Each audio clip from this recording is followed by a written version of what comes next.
नमस्कार, मैं बाबा श्री सामंतराय सरकारी बालिका उच्च विद्यालय जगतसिंह में हिंदी शिक्षक के रूप में कार्यरत हूँ। आज हम व्याकरण पढ़ने जा रहे हैं। 8वीं कक्षा के लिए जो व्याकरण दिया गया है उसे हम आज पढ़ेंगे। जैसा कि हम जानते हैं कि 7वीं कक्षा तक व्याकरण की कोई विशेष धारणा जो है वो बच्चों को नहीं दी गई है।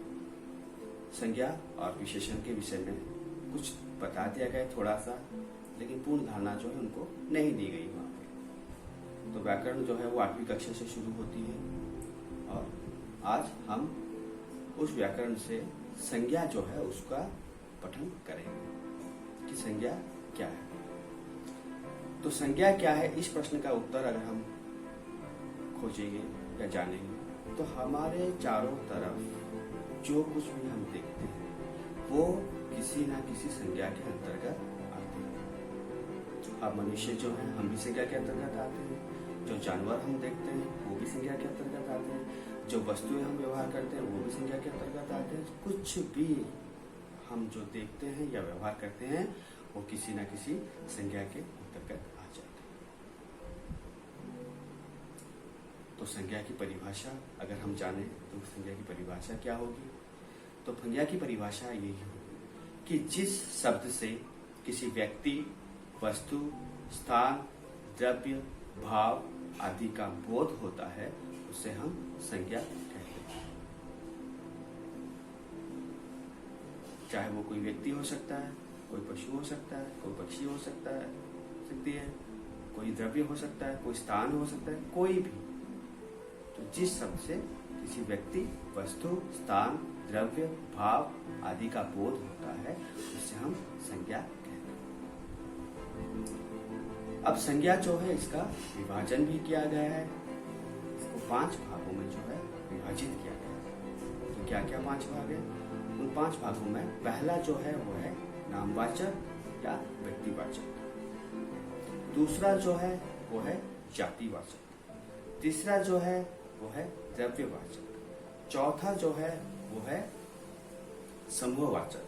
5वां जो है वो है भाववाचक। तो इस प्रकार से संज्ञा को जो है 5 भागों में विभाजित किया गया है।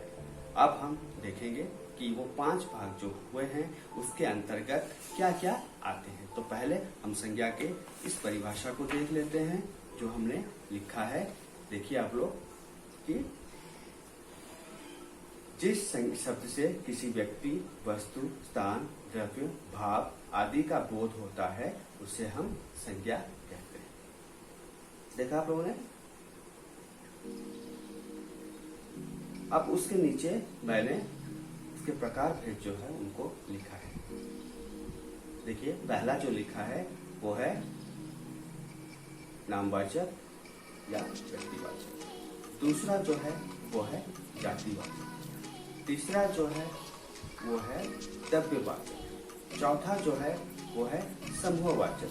5वां जो है वो है भाववाचक। तो इस प्रकार से संज्ञा को 5 भागों में विभाजित किया गया है। इन 5 भागों में विभाजित जो संज्ञा को किया गया है, पहला जो उसमें है व्यक्तिवाचक या नामवाचक। तो व्यक्तिवाचक या नामवाचक क्या है? तो नाम इसके नाम से ही पता चल रहा है कि नामवाचक यानी किसी का नाम हो सकता है ये। तो जिस संज्ञा शब्द से किसी व्यक्ति, वस्तु, स्थान आदि के नाम का बोध होता हो उसे हम नामवाचक कहते हैं। किसी का भी नाम हो सकता है। कोई मनुष्य का नाम हो सकता है, कोई कुत्ता का नाम हो सकता है, कोई नदी का नाम हो सकता है, कोई समुद्र का नाम हो सकता है, कोई देश का नाम हो सकता है, कोई पहाड़ का नाम हो सकता है, किसी का भी नाम। तो जहाँ पे नाम का बोध होता है वो होता है व्यक्तिवाचक या नामवाचक। तो यहाँ पे मैंने एक चार्ट बनाया हुआ है, देख लीजिए कि इसमें जिस संज्ञा शब्द से किसी व्यक्ति, वस्तु, स्थान आदि के नाम का बोध होता हो उसे हम लोग कहते हैं व्यक्तिवाचक या नामवाचक। किसी का भी नाम होता है। तो इसके अंतर्गत बहुत सी चीजें आती है, इसलिए मैंने इनमें से कुछ ही को लिखाया हुआ है।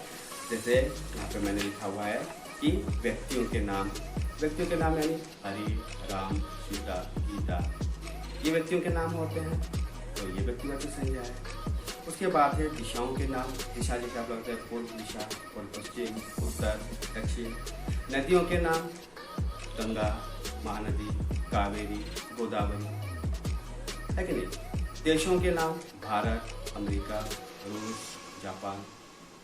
पहाड़ों के नाम हिमालय, काराकोरम, है कि नहीं।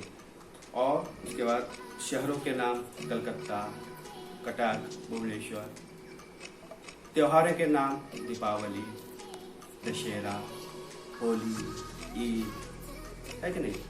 दिनों महीनों के नाम जैसे सोमवार, मंगलवार, मई, जून, जुलाई। तो इस प्रकार से किसी के भी नाम की जब बात आ जाती है तो वो संज्ञा जो है व्यक्तिवाचक या नामवाचक के अंतर्गत आ जाती है। किसी का भी नाम, जैसे उदाहरण मैंने आप लोग को दिया। उसके बाद दूसरा जो है वो है जातिवाचक। दूसरा जो है जातिवाचक। तो जातिवाचक संज्ञा क्या है? जिस संज्ञा शब्द से संपूर्ण जाति का बोध होता है, चाहे वो किसी वस्तु की जाति हो, किसी प्राणी की जाति हो, है कि नहीं। तो संपूर्ण जाति का जहाँ पे बोध होता है उसको हम कहते हैं जातिवाचक संज्ञा। जैसे मनुष्य ये एक जाति है, तो उस जाति के अंतर्गत जो है पुरुष भी आते हैं, महिलाएं आती है, लड़का आता है, लड़की आती है कि नहीं। उसी प्रकार आज उस दूसरे प्राणी जो होते हैं उनकी जाति देख लीजिए। मान लीजिए पशु जाति के अंतर्गत सारे पशु आ जाते हैं, पक्षी जाति के अंतर्गत सारी पक्षियाँ आ जाती है। अब घोड़ा मान लीजिए, घोड़ा का नाम लेंगे तो घोड़ा भी जो है ये एक जाति है, तो उसके अंतर्गत विभिन्न प्रकार के घोड़े आते हैं। कुत्ता जो है ये भी एक जाति है, उसके अंदर विभिन्न प्रकार के कुत्ते आ जाते हैं, ठीक है। द्रव्य जो है, द्रव्य जो हम व्यवहार करते हैं, मान लीजिए कलम हो, मेज हो, कुर्सी हो, ये भी जातिवाचक के अंतर्गत, क्योंकि एक ही जाति को बुझाते हैं।